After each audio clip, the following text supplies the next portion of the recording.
भगत सिंह ने अपने जीवन में देश की आजादी के लिए जो काम किए, उन्हें हम कभी भुला नहीं सकते। इतनी छोटी उम्र में उन्होंने ऐसे कारनामे कर दिखाए जिन्हें पूरा देश आज भी नमन करता है। केवल 23 साल की उम्र में देश की खातिर फांसी पर चढ़ जाना यह आसान फैसला नहीं था। जब भी हम भगत सिंह को याद करते हैं तो हमारे शरीर में जुनून की एक गर्म लहर दौड़ जाती है। आज हम उनके व्यक्तिगत जीवन को भी जानते हैं कि उनका जीवन कैसे बीता और कैसे एक इंसान ने पूरे देश के नौजवानों को आजादी के लिए खड़ा कर दिया। भगत सिंह का जन्म 27 सितंबर 1907 को पंजाब सूबे के लायलपुर जिले के बंगा गांव में हुआ था।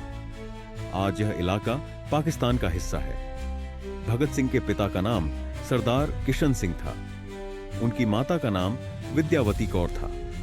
भगत सिंह को देशभक्ति सीखनी नहीं पड़ी, यह भावना उन्हें अपने घर से विरासत में मिली थी। उनका पूरा परिवार अंग्रेजी हुकूमत के खिलाफ पीढ़ियों से संघर्ष करता आ रहा था।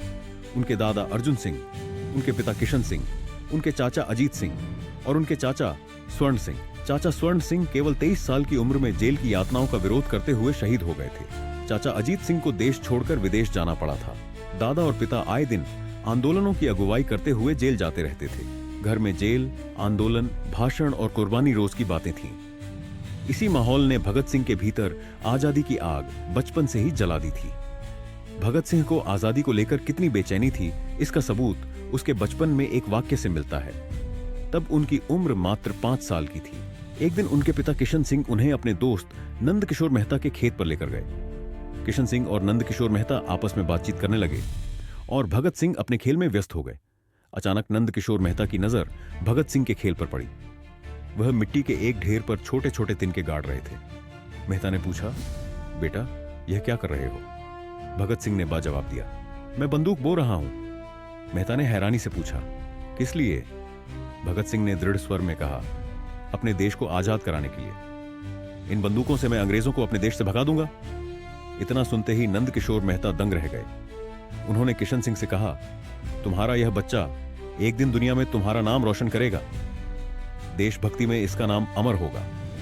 आगे चलकर इतिहास ने साबित कर दिया कि यह कोई बचकानी बात नहीं थी, यह एक सच्ची भविष्यवाणी थी। भगत सिंह केवल 8 साल के थे जब उन्होंने करतार सिंह सराभा को देश के लिए हंसते हंसते फांसी पर चढ़ते देखा।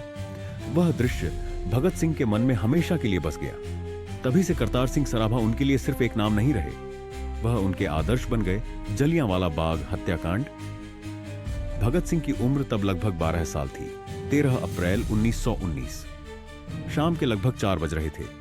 जनरल डायर ने जलियांवाला बाग में मौजूद लगभग करीब 25 से 30 हजार लोगों पर गोलियां बरसाने का आदेश दे दिया और इससे पूर्व कोई चेतावनी भी नहीं दी गई थी। जनरल डायर के हुक्म पर लगभग 10 मिनट तक गोलियां बरसती रही थी। सैनिकों ने लगभग 1650 राउंड गोलियां चलाई।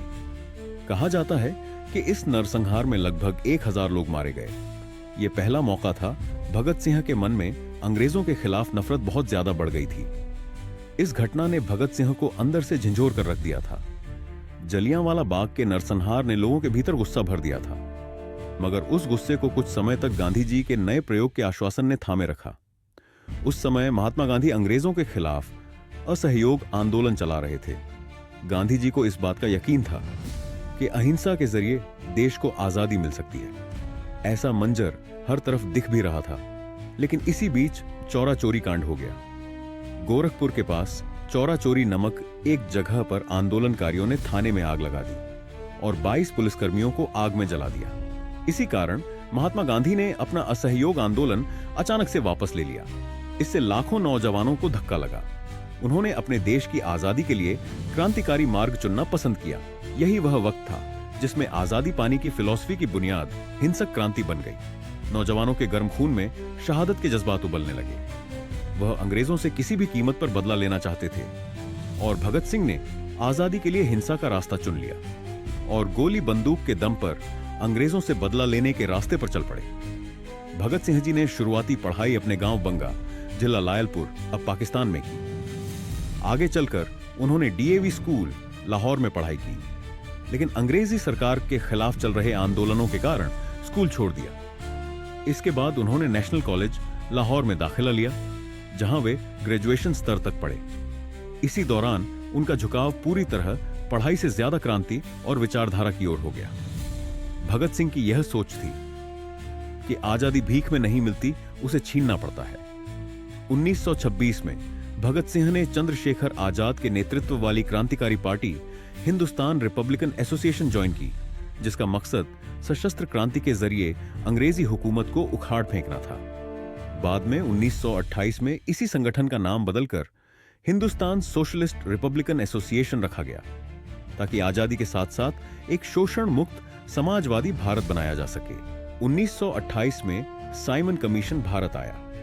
साइमन कमीशन के खिलाफ होने वाले इस आंदोलन में कांग्रेस के साथ साथ मुस्लिम लीग ने भी भाग लिया। लेकिन भारतीयों के गुस्से की जो बड़ी वजह थी, वह इस कमीशन में किसी भारतीय का ना होना था। इस कमीशन में भारतीय सदस्य का होना जरूरी था। यही बात पूरे देश के गुस्से की सबसे बड़ी वजह बन गई। हर शहर में नारे गूंजने लगे, साइमन कमीशन वापस जाओ। 3 फरवरी 1928 को साइमन कमीशन मुंबई पहुंचा। देश भर में हड़तालें हुई, जुलूस निकाले गए। 30 अक्टूबर 1928 को साइमन कमीशन लाहौर पहुंचा। लाहौर में इस विरोध प्रदर्शन की अगुवाई कर रहे थे लाला लाजपत राय। यह प्रदर्शन पूरी तरह शांतिपूर्ण था, लेकिन ब्रिटिश अफसर जेम्स स्कॉट ने लाठीचार्ज का आदेश दे दिया। पुलिस की लाठियां बेदर्दी से बरसने लगी और लाठियां लाला लाजपत राय जी की पीठ पर भी पड़ी। वह बुरी तरह घायल हो गए। 18 दिन तक जिंदगी और मौत से जूझते रहे और फिर लाला लाजपत राय शहीद हो गए। यह मौत नहीं थी, यह पूरे देश के सीने पर किया गया वार था। लाला लाजपत राय की शहादत ने क्रांतिकारियों के खून को उबाल दिया। क्रांतिकारियों ने फैसला लिया गया, इस मौत का बदला लिया जाएगा। यह फैसला लेने वालों में थे भगत सिंह, सुखदेव, राजगुरु और चंद्रशेखर आजाद। तारीख तय हुई 17 दिसंबर 1928। लक्ष्य था ब्रिटिश अफसर जेम्स स्कॉट, जिसने लाठीचार्ज का ऑर्डर दिया था। उस दिन स्कॉट आया नहीं, उसकी जगह assistant superintendent of police John P Sanders निशाने पर आ गया। राजगुरु ने सबसे पहली गोली चलाई। सैंडर्स जमीन पर गिर पड़ा। भगत सिंह आगे बढ़े और नजदीक से कई गोलियां उदाग दी। सैंडर्स की मौके पर ही मौत हो गई। हत्या के बाद पूरा लाहौर छावनी में बदल गया। पुलिस हर तरफ भगत सिंह और उनके साथियों को ढूंढने लगी। भगत सिंह ने भगवती चरण बोहरा की पत्नी के साथ पति पत्नी का भेष बनाया। राजगुरु ने नौकर का रूप धारण किया और दोनों लाहौर से सुरक्षित निकल गए। असेंबली बम कांड। 8 अप्रैल 1929 को भगत सिंह और बटुकेश्वर दत्त ने सेंट्रल असेंबली दिल्ली में 2 दमनकारी बिलों, पब्लिक सेफ्टी बिल और ट्रेड डिस्प्यूट बिल के विरोध में बम फेंके। उनका मकसद किसी को मारना नहीं, बल्कि बाहरी ब्रिटिश सरकार को अपनी दमनकारी नीतियों के खिलाफ जगाना और भारतीय जनता में क्रांति का संदेश फैलाना था। क्रांतिकारियों को दोनों बिलों से यह दिक्कत थी कि बस्ती से पब्लिक सेफ्टी बिल, इसके तहत सरकार को किसी भी नागरिक को बिना मुकदमा चलाए गिरफ्तार करने का अधिकार मिल जाता। ट्रेड डिस्प्यूट बिल, इसका उद्देश्य मजदूरों के आंदोलन और हड़तालों को अवैध घोषित करना था। मुख्य दिक्कत यह थी कि ये कानून भारतीय नागरिकों की नागरिक स्वतंत्रता छीन रहे थे और मजदूरों को ब्रिटिश शोषण के खिलाफ आवाज उठाने से रोक रहे थे। उस समय सदन में सर जॉन साइमन के अलावा मोतीलाल नेहरू, मोहम्मद अली जिन्ना, एनसी केलकर भी मौजूद थे। उन्होंने उस जगह बम फेंका जहां कोई मौजूद नहीं था। न कोई मरा, न कोई घायल हुआ। बम के बाद असेंबली में धुएं की धुआं हो गया, लेकिन दोनों भागे नहीं, वहीं खड़े होकर नारे लगाए, इनकलाब जिंदाबाद। उन्होंने पर्चे फेंके जिन पर लिखा था, बहरों को सुनाने के लिए धमाके जरूरी होते हैं। दोनों ने जानबूझकर गिरफ्तारी दी। यह उनके प्लान का हिस्सा था, क्योंकि वे अदालत को अपना मंच बनाना चाहते थे। पूरे देश के नौजवानों तक अपनी बात पहुंचाना चाहते थे। असेंबली बम कांड के बाद भगत सिंह और बटुकेश्वर दत्त देश भर के युवाओं के हीरो बन गए। उनका जन समर्थन इतना बढ़ गया कि अंग्रेजों को जेल के अंदर ही अदालत लगानी पड़ी। भगत सिंह पर 2 मुकदमे चलाए गए। पहला, असेंबली बम कांड। दूसरा, लाहौर षड्यंत्र केस, यानी सैंडर्स की हत्या का मुकदमा। जेल में भी भगत सिंह का संघर्ष रुका नहीं। भगत सिंह और उनके क्रांतिकारी साथियों ने जेल में ब्रिटिश सरकार के खिलाफ 1929 में जो ऐतिहासिक भूख हड़ताल की थी, वह लगभग 116 दिनों तक चली थी, जो 5 अक्टूबर 1929 को समाप्त हुई। यह हड़ताल मुख्य रूप से भारतीय कैदियों के लिए बेहतर व्यवहार और राजनीतिक कैदी का दर्जा पाने की मांगों के लिए थी। भगत सिंह की भूख हड़ताल का मुख्य उद्देश्य जेल की स्थितियों में सुधार करना था, जिसमें बेहतर भोजन, किताबें और अखबार शामिल थे। ब्रिटिश सरकार को झुकना पड़ा और इसके परिणाम स्वरूप जेल नियमों में कुछ बदलाव किए गए, जैसे कैदियों को समाचार पत्र और पढ़ने के लिए किताबें देना। हालांकि सभी मांगों को पूरी तरह से लागू नहीं किया गया था, जिसके कारण भगत सिंह को बाद में फिर से भूख हड़ताल करनी पड़ी थी। जेल में रहकर भी भगत सिंह आजाद थे। उन्होंने 300 से ज्यादा किताबें पढ़ी। उन्होंने लिखा, क्रांति बम और पिस्तौल से नहीं आती, क्रांति विचारों से आती है।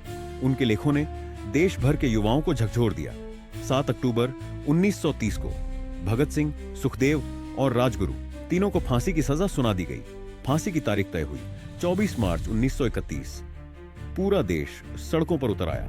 हर तरफ एक ही मांग थी, भगत सिंह को रिहा करो। लेकिन भगत सिंह को डर नहीं था, उनका देश प्रेम और भी तेज हो गया था। अंग्रेजों को डर था कहीं दबाव में आकर उन्हें फैसला वापस न लेना पड़े, इसीलिए उन्होंने चाल चली। और तय तारीख से एक दिन पहले 23 मार्च 1931 को भगत सिंह, सुखदेव और राजगुरु तीनों को फांसी दे दी गई। फांसी से पहले भगत सिंह लेनिन की जीवनी पढ़ रहे थे। उन्होंने आंखों पर पट्टी बांधने से मना कर दिया। उन्होंने हाथ बांधने से भी इनकार कर दिया। फांसी के फंदे को चूमते हुए उन्होंने आखिरी नारा लगाया, इनकलाब जिंदाबाद। तीनों वीर हंसते हंसते फांसी पर झूल गए। इस तरह भारत मां के 3 सपूत अमर हो गए, भगत सिंह, सुखदेव और राजगुरु। उनका शरीर मिट्टी में मिल गया, लेकिन उनके विचार आज भी जिंदा हैं।